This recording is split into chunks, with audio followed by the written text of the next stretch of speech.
Depuis un moment, je te parle beaucoup du Bitcoin et j'aime dire que la force, elle est sur le Bitcoin et que c'est ainsi. Si tu es abonné à ma newsletter, tu sais que j'ai vendu tous mes altcoins et que je démarre un challenge privé. Je te ferai d'ailleurs une vidéo à ce sujet-là. Si cela t'intéresse de prendre part à ce challenge privé, tu peux devenir insider et me rejoindre pour suivre tout ça et bien plus encore, et je t'en parle en fin de vidéo. Alors je pense sincèrement qu'Ethereum sera l'un des grands gagnants du prochain marché haussier. Tous ceux qui suivent ma chaîne depuis un moment savent que je suis un grand fan d'Ethereum. Cette vidéo présentera donc les 5 raisons pour lesquelles Ethereum est susceptible d'exploser lors du prochain marché haussier. À la fin de ces 5 raisons, je te parlerai des menaces qui pèsent sur Ethereum. Je te partagerai également ma stratégie sur ce projet et pourquoi, malgré que j'aime beaucoup ce projet, je suis beaucoup plus exposé sur le Bitcoin. Salut à tous et bienvenue dans cette nouvelle vidéo. La vidéo qui va te montrer que malgré qu'on aime un projet, c'est pas forcément pour ça qu'il faille investir dessus, surtout s'il y a de meilleures alternatives. Je vais te partager mon opinion, alors ça ne concerne que moi, il y a beaucoup de projets que j'aime, des projets crypto très intéressants sur le plan fondamental, mais des projets dans lesquels j'ai vendu mes positions finalement parce qu'ils ne performaient pas aussi bien que le Bitcoin, tout simplement. Alors est-ce que j'ai fait ça par hasard? Est-ce que j'ai vendu sur un coup de tête toutes mes positions? Pas du tout, j'ai créé une stratégie, la stratégie crypto gagnante. C'est une stratégie que j'ai mise au point sur la base de mes erreurs passées et c'est la stratégie qui est au centre de mon challenge privé. Je t'en parlerai de toute façon à la fin de cette vidéo. Mais je te dis ça juste pour t'avertir de ne pas suivre mes investissements. Et donc commençons avec une petite anecdote. Michael Saylor, qui achète beaucoup de Bitcoin, que beaucoup d'entre vous connaissent comme étant le plus grand supporter du Bitcoin, aime souligner que lorsqu'il a adopté le Bitcoin en investissant en août 2020, il montre souvent que le Bitcoin et MicroStrategy, son entreprise, ont été les meilleurs investissements par rapport à d'autres choix populaires. Alors que se serait-il passé s'il avait adopté l'Ethereum à la place? Alors de beaucoup, il a surperformé le S&P 500, le Nasdaq, l'or, l'argent, les bons du trésor, mais l'Ethereum c'est une performance de plus 370%. Et là, ça change un petit peu la donne.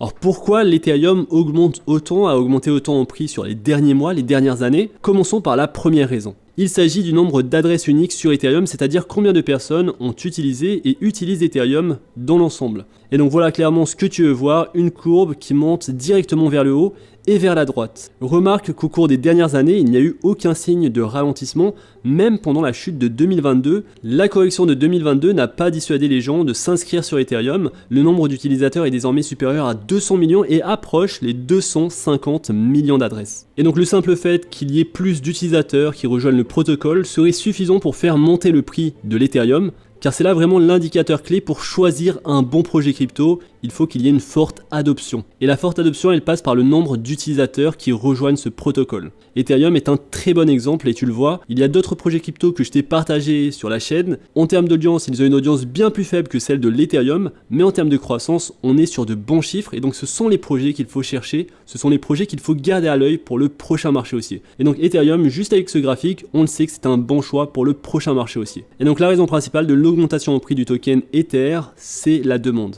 La deuxième raison majeure concerne l'offre réelle. Alors jetons un œil à ce qui se passe. Nous avons ici 3 points. Ethereum, s'il était encore basé sur la preuve de travail, Bitcoin et Ethereum tel qu'il est aujourd'hui. Ce graphique représente l'offre ou le taux d'inflation. Alors je pourrais également ajouter le dollar américain dont le taux d'inflation est actuellement d'environ 4%. Il perd donc 4% de sa valeur chaque année. Regarde maintenant Ethereum depuis le passage à la preuve d'enjeu. L'inflation est non seulement nulle, mais elle est également négative. Alors je sais que c'est faible, on est à moins 0,15%, mais c'est que le début, et donc ce chiffre négatif montre que l'offre se contracte réellement. Ainsi, nous avons une demande toujours plus croissante et une offre qui diminue également. Et donc ces deux seuls éléments que je t'ai évoqués, l'élément de la demande et celui de l'offre réelle, sont excellents pour Ethereum, mais il y a encore plus que ça. Alors ensuite, nous avons les principaux problèmes d'Ethereum, sa vitesse et son coût d'utilisation. Historiquement, les plus grandes critiques à l'encontre d'Ethereum étaient liées à sa lenteur et à ses frais de gaz élevés, ce qui le rendait très coûteux à utiliser. Et bien cela va changer lors du prochain marché haussier, car Ethereum travaille vraiment sur la scalabilité avec ses solutions de seconde couche. Alors ici on voit qu'il y a près de 10 milliards de dollars qui sont utilisés sur Ethereum grâce à ces solutions de seconde couche, et regarde bien combien de solutions de seconde couche travaillent sur la scalabilité d'Ethereum. il ne s'agit pas seulement d'un ou deux projets, il y a une liste de 24 solutions différentes. Il y a Arbitrum, Optimism qui sont les plus importants. Donc tu les vois ici et tu vois la TVL, c'est-à-dire la Total Value Locked, la valeur totale verrouillée sur ces protocoles. Donc 5,67 milliards de dollars verrouillés sur Arbitrum, 2,11 milliards de dollars verrouillés sur Optimism. Et ensuite tu retrouves d'autres protocoles que tu connais déjà. DYDX qui est une plateforme d'échange décentralisée, ImmutableX c'est un marketplace de NFT, mais il veut également devenir le centre du play to earn, du gaming, grâce à sa solution de couche 2. Tu le vois, on a Polygonmatic, Starknet, on a beaucoup de projets aussi qu'on ne connaît pas forcément, beaucoup de noms qui me sont inconnus. Et donc ces projets, ils vont tirer parti de la sécurité d'Ethereum tout en le rendant extrêmement rapide et bon marché. Ils utilisent l'Ethereum pour se sécuriser et ils rendent l'Ethereum beaucoup plus rapide et beaucoup moins cher à utiliser. Alors sur DeFi Llama, si on s'intéresse à la finance décentralisée, c'est de ça qu'il est question, tu peux voir quels sont les protocoles réellement utilisés. Actuellement, l'Ethereum est utilisé dans près de 60% des protocoles DeFi. Et si nous regardons les 6 premiers, nous avons Ethereum en première position, nous avons ensuite le projet Tron, la Binance Smart Chain en 3e position, en 4e position Arbitrum qui est basé sur l'Ethereum, Polygon en 5e position basé également sur l'Ethereum, Optimism en 6e position basé aussi sur Ethereum. Et donc parmi les 6 premiers protocoles, il y a 4 protocoles qui sont essentiellement basés sur Ethereum. Et je pense donc que lorsqu'on aura le prochain marché haussier, la vitesse et le coût seront résolus par ces solutions de seconde couche. Un autre avantage supplémentaire d'Ethereum, c'est qu'il génère un rendement. Ce graphique montre la quantité d'Ethereum déposée sur le réseau et le nombre de validateurs actuels. Et là encore, c'est un graphique très encourageant, il y a quelques éléments importants à souligner ici. Plus il y a d'Ethereum mis en staking, moins ils sont disponibles à l'achat. Actuellement, plus de 20 millions d'Ethereum ont été déposés et retirés du marché, et le nombre de validateurs approche les 800 000. Alors souviens-toi que lorsque l'Ethereum a commencé sa transition vers la preuve d'enjeu, tout le monde pensait que cela allait entraîner un crash. Parce qu'on pensait que tout le monde allait retirer son Ethereum du staking. Eh bien il s'est passé exactement l'inverse, les dépôts se sont accélérés, et non seulement cela a réduit l'offre disponible à l'achat, mais cela permet également de générer un rendement. Et pour staker ces jetons Ether, on peut le faire directement sur la plateforme Lido Finance, et on obtient un rendement de 4%, d'environ 4%.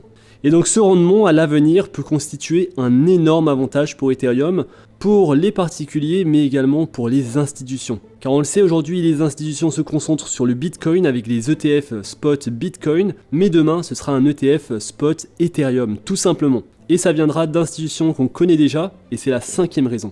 5e raison, l'Ethereum est le choix des méga institutions. Voici quelques exemples. Fidelity, l'un des plus grands gestionnaires de fonds aux États-Unis, est un grand fan d'Ethereum. Chaque fois qu'il propose des services liés à Bitcoin, il propose également des services liés à Ethereum. C'est une tendance finalement chez les méga institutions. Par exemple, Fidelity a proposé la conservation et la négociation d'Ethereum à ses clients, et plus récemment, la Banque d'Australie a lancé un stablecoin sur Ethereum, ainsi que sur Algorand. Alors est-ce que ça se passe qu'en Amérique ou qu'en Australie? Bah non, pas du tout. La Banque de Chine a émis des titres sécurisés sous forme de tokens sur Ethereum, ce qui est énorme. Et plus récemment encore, HSBC, la méga banque, a lancé des fonds négociés en bourse ETF, Bitcoin et Ethereum en Chine. La tendance, c'est que ces méga institutions lancent d'abord le Bitcoin, puis ils vont lancer l'Ethereum ou alors les deux ensemble. Une fois de plus, l'Ethereum est adopté par les méga institutions. On le voit venir sur le Bitcoin, ça commence à venir déjà sur l'Ethereum. Et donc ce projet, forcément, il devrait faire partie du portefeuille de tout investisseur dans les crypto-monnaies. Mais pourquoi il ne fait pas partie aujourd'hui de mon portefeuille? Simplement parce que ma nouvelle stratégie, celle que je viens de mettre en place, ne m'autorise pas aujourd'hui à acheter de l'Ethereum contre du Bitcoin. Alors je te montre ici la paire Ethereum Bitcoin sur le weekly, sur le hebdomadaire, et la bande que tu vois ici, c'est la Bull Market Support Band.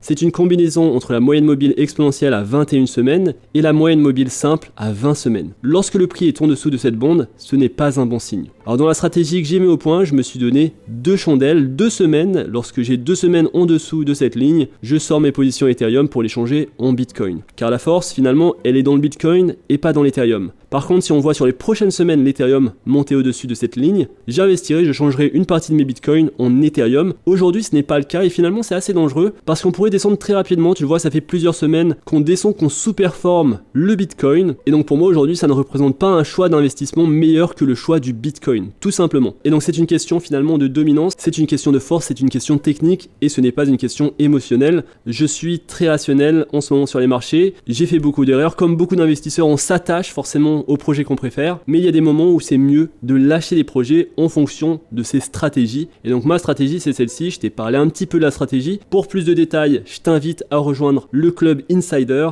Si tu deviens Insider, tu auras accès à la stratégie en détail, en plus de mon portefeuille et des actions que je fais, tu recevras les alertes et tu connaîtras les projets dans lesquels j'investis lorsque la force revient aux altcoins. En ce moment, tu le vois, le Bitcoin depuis début 2023, janvier 2023, c'est l'actif qui performe le mieux et il performe beaucoup mieux que la plupart des altcoins forcément, c'est là où il y a la force. Et donc le Bitcoin représente ma position préférée en ce moment. Alors si tu deviens Insider, tu vas recevoir les meilleures opportunités de l'industrie. Alors si ce que tu veux, c'est quelque chose de gratuit, tu peux t'inscrire à ma newsletter tout simplement. Tu recevras mes analyses hebdomadaires, mes conseils, mes idées. Mais si tu veux plus que ça, si tu veux des rapports détaillés sur les altcoins, des analyses techniques régulières du Bitcoin et de l'Ethereum, des rapports mensuels macro, des tutoriels DeFi et des tutoriels pour prendre part aux airdrops. Et on le sait, les airdrops peuvent nous faire gagner beaucoup d'argent, même si les tokens, faut le dire, ça prend du temps pour les recevoir. Il y a pas mal de airdrops en ce moment et en marché baissier, c'est intéressant de les faire sachant que c'est gratuit finalement. Tu recevras également un rapport sur l'écosystème NFT et les nouveaux mints, les nouveaux projets où il y a beaucoup de bruit autour, des projets qui représentent aujourd'hui également de bonnes opportunités et forcément tu auras accès au portefeuille Token Cult, le portefeuille où je te partage mon challenge privé, ma nouvelle stratégie. Je te mettrai le lien de Token Cult Insider dans la description et j'ai hâte de te retrouver, on commence tout juste et donc ça va être formidable.